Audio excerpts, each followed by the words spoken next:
Bonjour et bienvenue, voici notre tour d'horizon économique, géopolitique, sanitaire et boursier. Nous sommes le mercredi 23 mars et pour comprendre comment tourne la planète finance en cette journée printanière, c'est sur la bourse au quotidien et nulle part ailleurs. Et l'épisode du jour s'intitulera « Si vous voulez gaz russe, maintenant faut payer rouble ».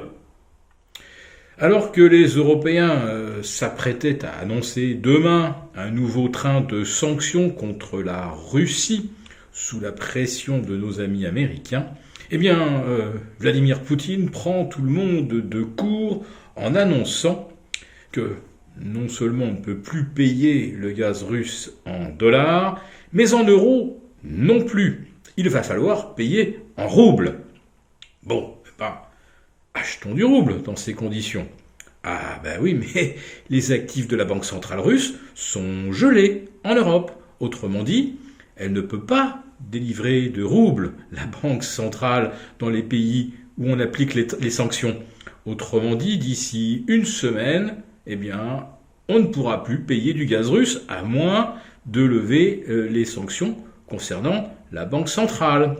Quant aux sanctions qui pourraient être annoncées demain par les Européens, alors on parle bien de nouvelles saisies, ça peut presque s'apparenter à du vol quand même, d'un point de vue strictement légal. Donc saisie des biens immobiliers, des yachts, en fait, de tout ce qui appartient à des oligarques russes, sachant donc que le mobile, c'est punir ces gens pour être proche de Poutine et donc d'être ses soutiens dans une opération d'agression d'un pays voisin. On attend toujours des sanctions contre l'Arabie qui continue de bombarder le Yémen ou contre la Turquie qui aide l'Azerbaïdjan à envahir l'Arménie. Voilà. Tout ça, c'est de la géopolitique et tout dépend si vous appartenez au camp des gentils, au camp du bien ou au camp du mal.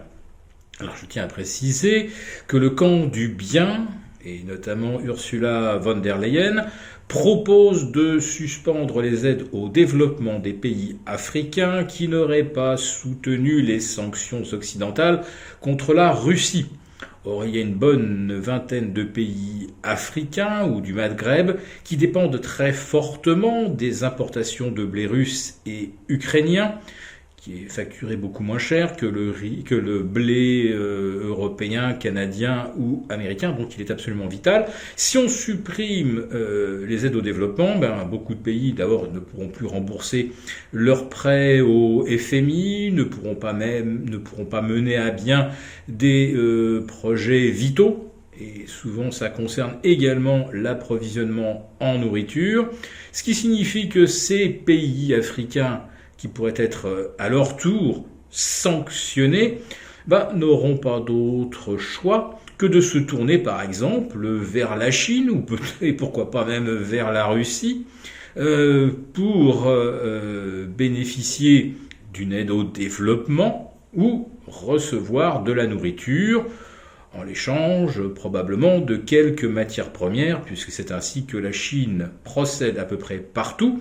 Elle offre des lignes de crédit à des pays qui détiennent des matières premières qui intéressent au premier chef l'industrie chinoise. Et lorsque ces pays n'ont plus assez de devises pour rembourser la Chine, la Chine, elle s'est garantie sur les matières premières produites à l'échelon local. Alors c'est sûr qu'à terme, on n'est pas sûr que le système chinois permette un meilleur développement de pays dont on va saisir toutes les matières premières plutôt que des aides occidentales où régulièrement on procède à des write-off, c'est-à-dire des annulations de dettes. Voilà. En tout cas, pour l'instant, si on ne peut plus payer le gaz en euros ou en dollars, ça provoque une flambée de plus 15% du prix du gaz, qui atteint donc les 114-115 euros l'équivalent mégawatt-heure. Le pétrole prend 5,5% et s'envole vers 121. On n'est peut-être pas très loin de rejoindre les 125 qui était le sommet de mars 2012, avant qu'on glisse doucement vers 110 jusqu'en 2014, avant la chute vers les 35 $. Donc, pétrole revenu pratiquement au plus haut depuis les 7, 8, 9 mars dernier. Ça renforce évidemment les perspectives inflationnistes. Et les taux longs demeurent bien sûr proches de leur pire niveau depuis plus de 3 ans.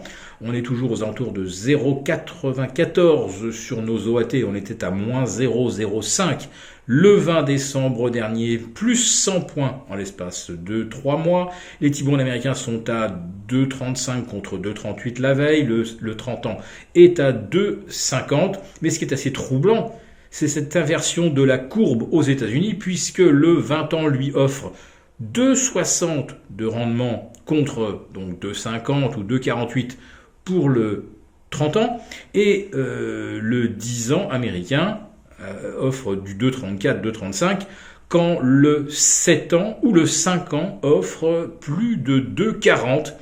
Voilà, donc c'est un cas de figure tout à fait original, et sur lequel il va falloir qu'on raisonne un petit peu, parce que qu'est-ce que ça veut dire une inversion de courbe de Dodo? Ça veut dire qu'on anticipe tout simplement de la déflation, voire de la récession à terme. Autrement dit, les marchés envisagent déjà une baisse de taux avant même que l'on ait atteint les 1%. Ce qui devrait être chose faite d'ici peut-être début mai, puisqu'on anticipe 50 points de base lors du prochain resserrement par la Fed. Voilà, donc les marchés repèrent de un peu plus de 1% aujourd'hui, ce qui n'est quand même pas bien méchant en regard du prix du pétrole et du niveau des taux d'intérêt, et surtout des scénarios moyen terme, où là on parie carrément sur de la récession.